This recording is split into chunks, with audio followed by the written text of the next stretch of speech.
दोस्तों जब भी हम नमोकार मंत्र का जाप करते हैं, हम सामान्यतः माला के द्वारा जाप करते हैं, राइट। उस माला में 108 दाने होते हैं। अब दोस्तों हमसे गलती क्या हो जाती है? सबसे पहली गलती, हम किसी भी व्यक्ति की माला उठाकर उस पर अपने मंत्र जाप करने लगते हैं। हम अपने परिवार के किसी भी सदस्य, भाई, वाइफ या कोई और रिलेटिव की हम माला उठाते हैं, उस पर हम मंत्र जाप करते हैं और हमें लगता है हमने मंत्र जाप कर लिया।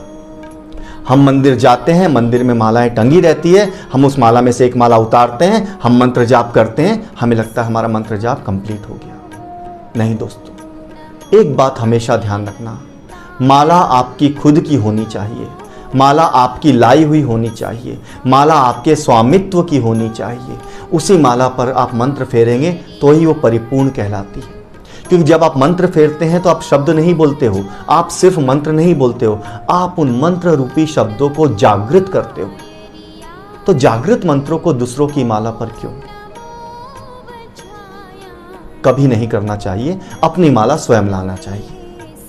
ठीक है, अब गलती नंबर 2, जब हम माला शुरू करते हैं, मंत्र जाप शुरू करते हैं, क्या हम ईश्वर से उसकी आज्ञा मांगते हैं? क्या हम जिनेंद्र भगवान से उसकी आज्ञा मांगते हैं? हम क्या शक्ति मांगते हैं? हम क्या कहते हैं, हे जिनेंद्र देव, मैं मंत्र जाप शुरू करने जा रहा हूं, मुझे आज्ञा प्रदान कीजिए और मुझे शक्ति प्रदान कीजिए? क्या हम ऐसा बोलते हैं? नहीं बोलते। बिना आज्ञा के आप मंत्र जाप कैसे शुरू कर देंगे? दोस्तों एक आदत बनाओ, जब भी आप मंत्र जाप शुरू करो तो आप पहले उनसे आज्ञा मांगो। और इसके साथ साथ जब आप मंत्र जाप खत्म करो तो क्या कोई है जो उत्तम क्षमा बोलता है? नहीं दोस्तों, मंत्र जाप कंप्लीट करने के पश्चात कोई भी व्यक्ति उत्तम क्षमा नहीं बोलता है। उत्तम क्षमा बोलना अनिवार्य है।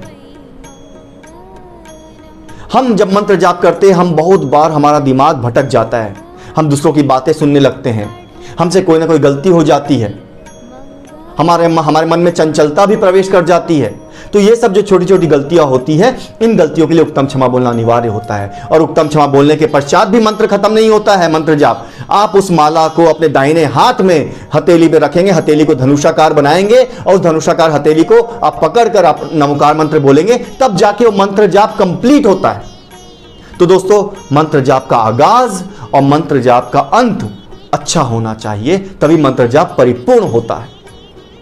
चलो अब नेक्स्ट पॉइंट। मैंने कई लोग को देखा है, वो जब मंत्र जाप करते हैं, माला फेरते हैं, तो दोनों हाथों से माला फेरते हैं, दोनों हाथों से एक माला पकड़ते हैं और माला फेरते हैं। क्यों भाई? क्या आपके एक हाथ में माला नहीं आती? ये आप किस तरह की स्टाइल कर रहे हैं? हमेशा माला अपने दाहिने हाथ से फेरनी चाहिए। दाहिना हाथ देवत्व का हाथ माना जाता है। तो जब हम देवत्व रूपी मंत्र बोल रहे हैं तो हम बाएं हाथ का प्रयोग क्यों करते हैं? बाएं हाथ तो असुरत्व हाथ माना जाता है। तो दोस्तों ध्यान रखना, जब भी आप माला फेरते हो तो माला को सिर्फ और सिर्फ दाहिने हाथ से फेरना है। दाहिना हाथ देवत्व हाथ होता है, बायां हाथ असुरत्व हाथ होता है, और देव मंत्रों के लिए देवत्व हाथ से ही माला फेरना चाहिए। चलो अब अगले पॉइंट पर आते हैं। दोस्तों जब भी हम माला फेरते हैं तो आप माला कैसे फेरते हैं मैं आपको बताता हूं। राइट? गलत तरीका है।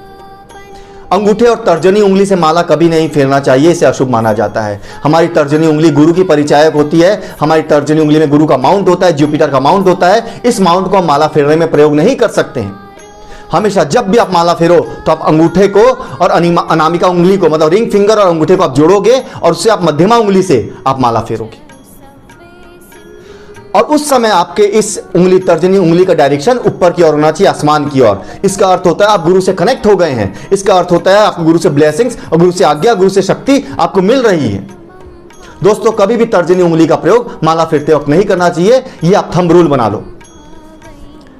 अगली गलती, जब हम माला फेरते हैं, हम कई माला फेरते हैं, हम एक ही माला नहीं, हम कई मंत्रों की माला फेरते हैं। हमारी माला जब मंत्र जाप खत्म हो जाता है, हम अगली माला फेरना शुरू कर देते हैं। दोस्तों माला में जो सुमेरु पर्वत होता है ना, जिसे हम सम्यक बीज कहते हैं, सम्यक ज्ञान, सम्यक दर्शन, सम्यक चारित्र, 3 मनके होते हैं, उनको लांघना नहीं चाहिए। उन 3 मनकों को क्रॉस नहीं करना चाहिए। हम एक माला खत्म करते हैं और अगली माला फिर से चालू कर देते हैं, वहीं से गलत बात है। यह अशुभ माना जाता है।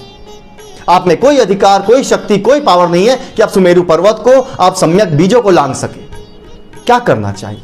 आपकी जब एक मंत्र जाप खत्म हो, आपको उस माला को हाथ में रखना चाहिए, उत्तम क्षमा नमोकार मंत्र बोलना चाहिए, फिर से अगली माला चालू करना चाहिए। दोस्तों अब अंतिम बात, मंत्र जाप में हम सभी माला का प्रयोग करते हैं। हम जो माला का प्रयोग करते हैं उसमें भांति भांति के मनकिल हो सकते हैं। रुद्राक्ष हो सकता है, कांच हो सकता है, स्फटिक हो सकता है, सोना हो सकता है, चांदी हो सकता है, किसी भी तरह की माला हो सकती है, कॉटन भी हो सकता है, कपड़ा भी हो सकता है। लेकिन दोस्तों एक चीज का हमेशा ध्यान रखना, जब आप मंत्र जाप के लिए जिस माला का प्रयोग करते हैं उस माला में सिर्फ एक ही पदार्थ चाहिए, अर्थात या तो केवल सोने की माला हो या तो केवल स्फटिक की, कांच की, इस तरह की। मिक्स पदार्थों की माला नहीं फेरनी चाहिए। मिक्स पदार्थों की माला किसी खास उद्देश्य के लिए फेरी जाती है, किसी विशेष प्रयोजन के लिए फेरी जाती है। तो रूटीन लाइफ में आप जो भी माला फेरे वो पूरी माला एक ही पदार्थ से बनी होनी चाहिए। तो दोस्तों ये सब चीज़ों का आप ध्यान रखें तो एक बेहतर रूप से अपना मुकार मंत्र को वातावरण में निष्पादित कर सकते हैं, वायुमंडल को बदल सकते हैं। और हमारे इस वीडियो का उद्देश्य वही है कि हम आज की जनरेशन को, हम युवा पीढ़ी को, हम टीनेजर्स को हम नमोकार मंत्र का महत्व समझाएं, हम नमोकार मंत्र की शुद्धता का महत्व समझाएं और हमसे जो जाने अनजाने में त्रुटियां हो रही है, जो गलती हो रही है, हम उस गलती को सुधारें। ऐसा नहीं है कि यदि आपने कुछ गलती कर दी तो आपको नमोकार मंत्र का प्रभाव नहीं मिलेगा। नमोकार मंत्र एक भाव प्रधान मंत्र है। फिर भी यदि हम क्रिया भी अच्छी रख लें, क्रिया भी त्रुटि रहित कर दें, मंत्र भी अच्छे भाव से बोले, तो सोने पे सुहागा का